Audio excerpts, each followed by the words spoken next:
Hi, 2025 SSC CGL എക്സാംസിൽ പല ഷിഫ്റ്റുകളിലായിട്ട് നിങ്ങളുടെ അടുത്ത് ചോദിക്കാൻ പോകുന്ന 5 ഇഡിയംസ് നമുക്ക് പരിചയപ്പെട്ടാലോ വേഗം. അതിൽ ആദ്യത്തേതാണ് അറ്റ് വൺസ് വിറ്റ്സ് എൻഡ്. ഇതിൻ്റെ അകത്ത് വിറ്റ് എന്നുള്ള വേർഡ് ചിലപ്പോൾ നിങ്ങൾ കേട്ടിട്ടുണ്ടാവും. ഇതിൻ്റെ അർത്ഥം ഇൻ്റലിജൻസ് അല്ലെങ്കിൽ വിസ്ഡം, അതായത് ജ്ഞാനം അല്ലെങ്കിൽ ബുദ്ധി എന്നൊക്കെയുള്ളതാണ് അർത്ഥം. അപ്പോൾ അതിൻ്റെ എൻഡിൽ എന്ന് പറഞ്ഞു കഴിഞ്ഞാൽ ഇനി എന്ത് ചെയ്യണമെന്നറിയാതെ നിൽക്കുന്ന അവസ്ഥ. സോ തന്നിരിക്കുന്ന ഓപ്ഷനിൽ നാലാമത്തെ ഓപ്ഷൻ ഡി ഓപ്ഷൻ വായിച്ചു കഴിഞ്ഞാൽ കിട്ടും എന്ത്? So worried, confused or annoyed that you do not know what to do next. ഇനി എന്ത് ചെയ്യണം എന്നറിയാത്ത അവസ്ഥയാണ് എന്ത് നമ്മുടെ അറ്റ് വൺസ് വിറ്റ്സ് എൻഡ്. അപ്പോൾ അത് വെച്ചിട്ട് ഒരു എക്സാമ്പിൾ നമുക്ക് നോക്കാം. After months of searching for A job he is at his wits end.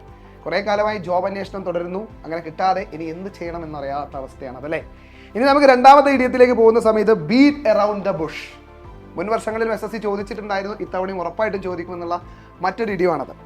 അപ്പോൾ പണ്ട് കാലത്ത് ഇതിൻ്റെ ഒറിജിൻ പറയുകയാണെങ്കിൽ പണ്ട് കാലത്ത് ഹണ്ടേഴ്സ് ഹണ്ടിങ്ങിന് പോകുന്ന സമയത്ത് അവരുടെ ടാർഗറ്റിനോട് അടുക്കുന്ന സമയത്ത് അതിന് മുന്നേ ആയിട്ട് അവർ എറൗണ്ട് ദ ബുഷ് ബീറ്റ് ചെയ്തുകൊണ്ടാണ് പൊയ്ക്കൊണ്ടിരുന്നത്. കാരണം എന്തെങ്കിലും പ്രശ്നം, എന്തെങ്കിലും ഡേഞ്ചർ അവോയ്ഡ് ചെയ്യാൻ വേണ്ടിയിട്ടാണ് അങ്ങനെ ചെയ്തുകൊണ്ടിരുന്നത്. ടാർഗറ്റിനോട് അടുക്കുന്ന സമയത്ത് എറൗണ്ട് ദ ബുഷ് അവർ ബീറ്റ് ചെയ്യും.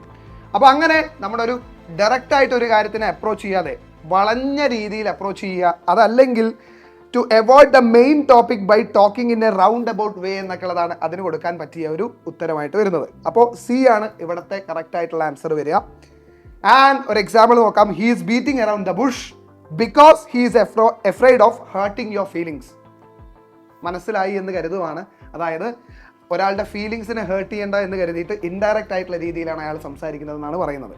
അപ്പോൾ moving on to the third one, a blessing in disguise. മലയാളത്തിൽ നമ്മൾ പറയാറുണ്ട് ഉർവശി ശാപം ഉപകാരമായി എന്നല്ലേ. അതായത് ആദ്യം ഇനീഷ്യലി നമ്മൾ ഒരു കാര്യം നടക്കുന്ന സമയത്ത് പലപ്പോഴും അതൊരു അയ്യോ പറ്റിപ്പോയല്ലോ അങ്ങനെ സംഭവിച്ചു എന്ന് വിലപിക്കുന്ന കാര്യങ്ങൾ അല്ലെങ്കിൽ സങ്കടപ്പെടുന്ന കാര്യങ്ങൾ പിൽക്കാലത്ത് നമുക്ക് വലിയ അനുഗ്രഹമായിട്ട് മാറാറുണ്ട് അല്ലേ. അപ്പോൾ അതാണ് ഇതിൻ്റെ അർത്ഥം വരുന്നത്. ആദ്യം ഇനീഷ്യലി നിങ്ങൾക്കതൊരു സങ്കടകരമായിട്ടുള്ള കാര്യമാണെങ്കിലും പിൽക്കാലത്ത് അത് അനുഗ്രഹമായി തോന്നുന്ന ഒരു കാര്യം. തന്നിരിക്കുന്ന ഓപ്ഷൻ്റെ ഏതാ നമുക്ക് കൊടുക്കാൻ പറ്റുക?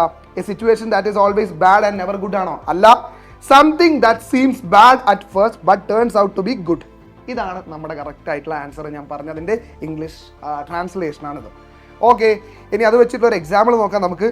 Losing my phone was A blessing in disguise as it made me realize how much time I was wasting on social media. Phone പോയത് സത്യം പറഞ്ഞാൽ അപ്പം സങ്കടം ഉണ്ടായിരുന്നെങ്കിൽ പിന്നീട് എനിക്ക് മനസ്സിലായി ഇത്രത്തോളം സമയം ഞാൻ ഇതിൻ്റെ മുകളിൽ വേസ്റ്റ് ചെയ്യുന്നുണ്ടായിരുന്നു. സോ ആ വേസ്റ്റ് ചെയ്യുന്ന സമയം നമുക്ക് എന്ത് ചെയ്യാൻ പറ്റി? നമുക്ക് ഫ്രണ്ട്സിൻ്റെ കൂടെയോ ഫാമിലിയുടെ കൂടെയോ സ്പെൻഡ് ചെയ്യാൻ പറ്റി, അല്ലെങ്കിൽ കുറച്ചുകൂടെ പ്രോഡക്റ്റീവായി മാറ്റാൻ പറ്റി എന്നുള്ളതാണ് അവിടുത്തെ കാര്യം. സോ ഇനി നമ്മൾ പഠിക്കാൻ പോകുന്ന അടുത്ത ഇഡിയമാണ് cost an arm and a leg. നിങ്ങൾ എന്തെങ്കിലും വിലപിടിപ്പുള്ള ഒരു കാറോ അല്ലെങ്കിൽ മറ്റെന്തെങ്കിലും വസ്തുവോ വാങ്ങുന്ന സമയത്ത് കാശിന് പകരമായിട്ട് നിങ്ങളുടെ കയ്യോ കാലോ ഒക്കെ മുറിച്ചു കൊടുക്കേണ്ട ഒരു അവസ്ഥ ഒന്ന് ആലോചിച്ച് നോക്കിക്കേ. വലിയ വിലപിടിപ്പുള്ള അല്ലെങ്കിൽ വലിയ വില കൊടുക്കേണ്ട വരുന്ന ഒരവസ്ഥയാണല്ലേ ഇത്. അപ്പോൾ അതായത് വളരെ എക്സ്പെൻസീവ് ആവുക എന്നുള്ളതാണ് ഈ ഒരു ഇഡിയത്തിൻ്റെ അർത്ഥം വരുന്നത്. സോ തന്നിരിക്കുന്ന ഓപ്ഷൻസിൽ ഏതാണ് കറക്റ്റ് ആയിട്ടുള്ള answer? To be very easy to afford ആണോ? അല്ല, ഒരിക്കലും അല്ല. ടു ബി വെരി എക്സ്പെൻസീവ് എന്നുള്ളതാണ്.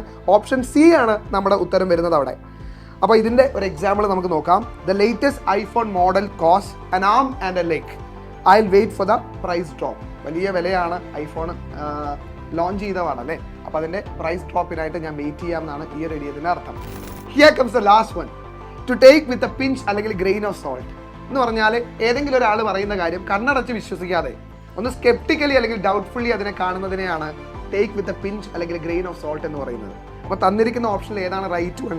To be sceptical or cautious and not take something at face value എന്നുള്ളതാണ് റൈറ്റ് ആയിട്ടുള്ള തന്നിരിക്കുന്ന ഓപ്ഷൻസിൽ റൈറ്റ് ആയിട്ടുള്ള ഒന്ന്. ഓക്കെ, സോ അതിൻ്റെ ഒരു എക്സാമ്പിൾ നോക്കാം. He is known for exaggerating, so take his stories with a pinch of salt. അവൻ എക്സാജറേഷനും മിടുക്കനാണ്. So അവൻ പറയുന്ന കാര്യങ്ങൾ കണ്ണടച്ച് വിശ്വസിക്കേണ്ട, ഒന്ന് സംശയത്താൽ മാത്രമേ അതിനെ അപ്രോച്ച് ചെയ്യേണ്ടൂ കാണണ്ടൂ എന്നുള്ളതാണ് ഈ ഒരു ഇഡിയത്തിൻ്റെ ഒരു എക്സാമ്പിൾ ആയിട്ട് നമുക്ക് കൊടുക്കാൻ പറ്റുന്നത്. അപ്പോൾ ഇങ്ങനെ ഇഡിയംസ് റിലേറ്റബിൾ ആയിട്ടുള്ള കഥകളിലൂടെ അല്ലെങ്കിൽ ഒറിജിനിലൂടെയൊക്കെ പഠിച്ചുകൊണ്ട് ഇത്തവണത്തെ CGL നിങ്ങൾക്ക് പ്രിപ്പയർ ചെയ്യാൻ ആഗ്രഹിക്കുന്നുണ്ടെങ്കിൽ നിങ്ങൾക്ക് 2 കോഴ്സസ് ആണ് നിലവിൽ അവൈലബിൾ ആയിട്ടുള്ളത്. ഒന്ന് CGL സെലക്ഷൻ ബാച്ച്, മറ്റൊന്ന് CGL മാസ്റ്റേഴ്സ് ബാച്ച്. അതൊരു ക്രാഷ് ബാച്ച് ആണ്. ഈ 2 ബാച്ചസിനും നിലവിൽ 25% ഡിസ്കൗണ്ട് ഉണ്ട്. അപ്പോൾ ഉടൻ തന്നെ ജോയിൻ ചെയ്യാം. ഞങ്ങളുടെ കൂടെ പഠിച്ചുകൊണ്ട് ഇത്തവണത്തെ CGL ക്രാക്ക് ചെയ്യാം. ഉടൻ തന്നെ ഒരു ജോലിയിലേക്ക് എത്തിപ്പെടാം. All the best.